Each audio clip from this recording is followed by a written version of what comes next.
Today, I bring you the infamous two-seater supercar built from Ford Motor Company that was built to race at the prestigious 24 Hours of Le Mans. This is the Ford GT from 2005, and it is one of the greatest nostalgic supercars of all time from the mid-2000s. Back in the day when this car came out, most Americans and Europeans loved this thing and still remains a great bargain to this day. It is larger, 40 inches taller, and resembled like the Ford Gt40. Most people love this Ford GT even more than the new one, part of it because the noise of the engine and the classic styling, nostalgia, and everything about it. Here are fun facts you need to know about the Ford GT and why this car was incredibly a success. So this is the original Ford GT. It was the first to enter production as a street car from 2004 to 2006. Notably, the Ford GT was inspired by the Ford Gt40. The Gt40 was designed to drive to its limits and specifically conceived for racing exclusively. Built in England with an American engine, the Gt40 first entered the race at Le Mans in 1964, but wasn't an immediate success on the racetrack. The company even tried to bring the Gt40 Mark III as a street car and had bad trouble selling it. The idea of the GT project started in May 1963, where Henry Ford wanted to buy Ferrari, and Enzo Ferrari declined the deal while the contract was on the table for signing it. Ferrari Enzo simply rejected Henry Ford and told him no. So then Henry Ford told his engineers he would beat Ferrari on the track. Entered the Gt40, the car born out of revenge, and so it did. In 1966, the Ford GT achieved its goal, putting Ferrari at its place and beating it at the 24 Hours of Le Mans 4 years in a row.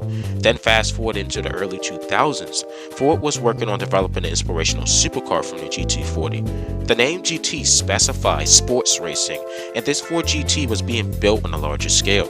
The original goal behind the project was to simply build a concept. Therefore, Ford designers began cranking out sketches back in 1999 secretly. After a few years going into the 21st century, the original Ford Gt40 concept was revealed to the public in 2002 at the North America Auto Show in Detroit, while the car appeared in yellow with black stripes and looked almost 100% like the production car. The chief designer Camilo Pardo and his design team got amazing feedback from people who really loved the car, while the car stayed in the design studio with no plans to put the car in production. Well, that is where things started to change. That is until the automaker's chairman, Bill Ford, stepped in the office to tell the designers to build something special for Ford's Centennial celebration in 2003 and pointed at the GT concept and asked the chief designer and his team to build the Ford GT. He simply stated this: "We gotta build this thing. I want to drive the car in 15 months. And straight like that, the car was reborn to run from a Gt40 concept to production stage as a brand new road legal supercar. Ford simply just called this the Ford GT because the Gt40 name was already used as the winning benchmark car from the 60s. In 2003, 3 pre-production cars were shown to the public as part of Ford's 100th anniversary celebration. And then the production of the GT began in spring of 2004 and was produced for 2005 and 2006 model years, and Ford made 4,000 units of these worldwide, and the given starting price was $150,000 with many color trims. The Ford GT featured more tech than the Gt40. Underneath the hood is that big mid-engine 5.4 liter supercharged V8 producing 550 brake horsepower and 500 pound-feet of torque with an iconic 6-speed manual gearbox, and it can do 0 to 60 miles per hour in 3.7 seconds and can reach to an astonishing top speed of 205 miles per hour. The engine is carried over from the infamous Ford SVT Lightning pickup truck. The Ford GT weighs about 3,485 pounds and the V8 rumbles up to 6,500 RPMs. This Ford GT was built to beat Ferrari's 430 on the road. It was really fast with the powerful engine at this time, with lightweight aluminum space frame with the mid-engine V8 manual, just like the Ferrari 360. While Ferraris had screaming sounding engines in the past, this car had a loud rumbling noise with a screw-type supercharger and awesome driving ability with great handling. The Ford GT styling is a work of art with very good retro styling and modernized inspired by the historic Gt40 with racing stripes, and without the stripes the car looks too plain and boring, and is considered as a super exotic that speaks for itself, evolved from the concept. This is a stunning car that still looks amazing today.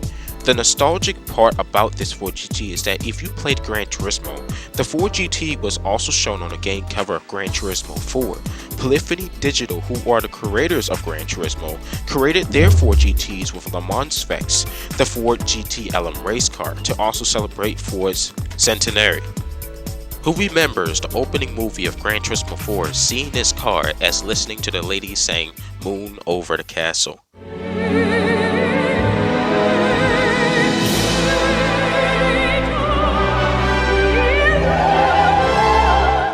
Only Gran Turismo fans will remember this.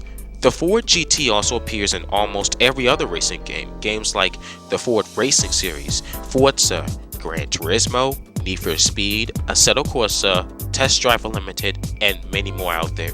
Ford celebrated the 40th life anniversary of the Ford GT in 2004, and if you didn't know, if you look at the front, the car's headlights are shaped to say 100 for Ford's 100th birthday, and this is my first time noticing that.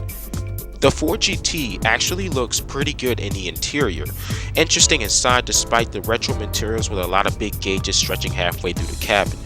Now when you hop inside the interior, the car is not as easy for everybody to get inside because it's actually a Ford GT, it's a race car. Now you will see that the car also features a lot of metal switches inside the middle of the dashboard. One at the very left is for the headlights, and the second is the fog lights, the third is the dimmer lights, the rear defroster for the back window, and the hazard lights all the way to the right.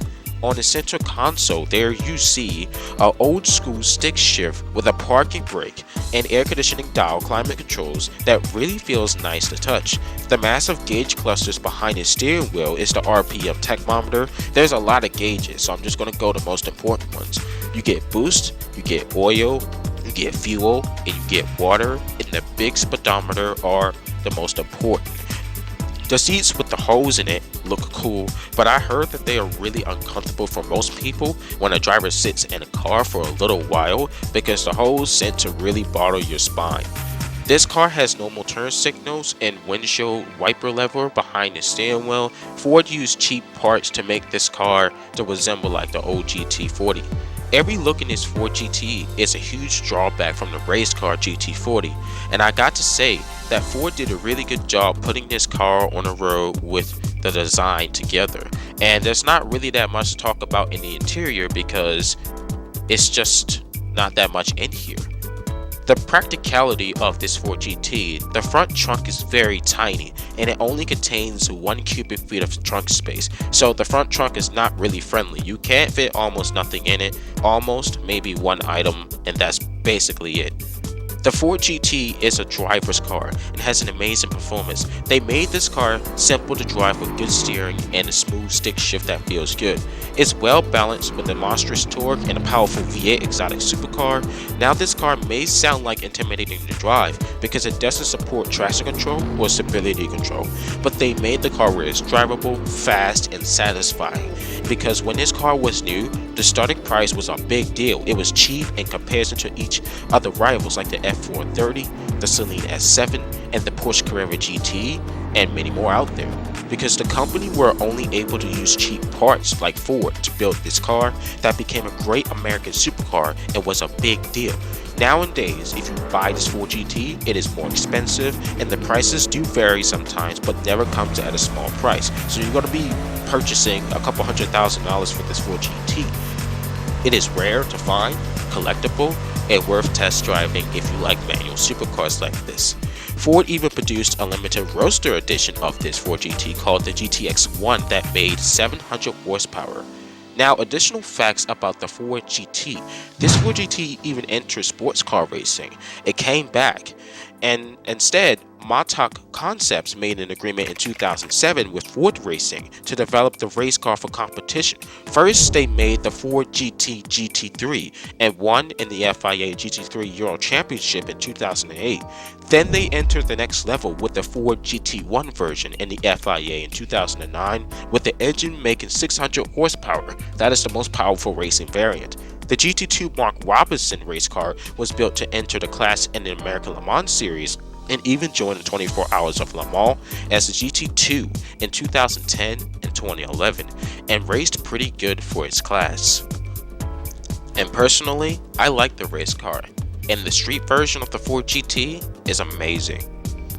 and if I get a chance, I will test drive it in the future. So that was the end car review of the 2005 Ford GT, and I hope you guys really did sit back and relax and enjoy this video. If you did, don't forget to press that like button, and I'll see you next time for some upcoming videos, and you're more than welcome to give me any car suggestions. And speaking of suggestions, I want to give a shout out to It's Finetto in the comments down below under the McLaren video where he suggested me to review this car. Thanks for that. But for now, let's walk to the Ford GT and get inside and put the keys into the ignition and start the engine.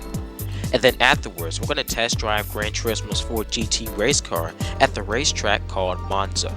Make sure to adjust your headphone volume for both car sounds. Peace.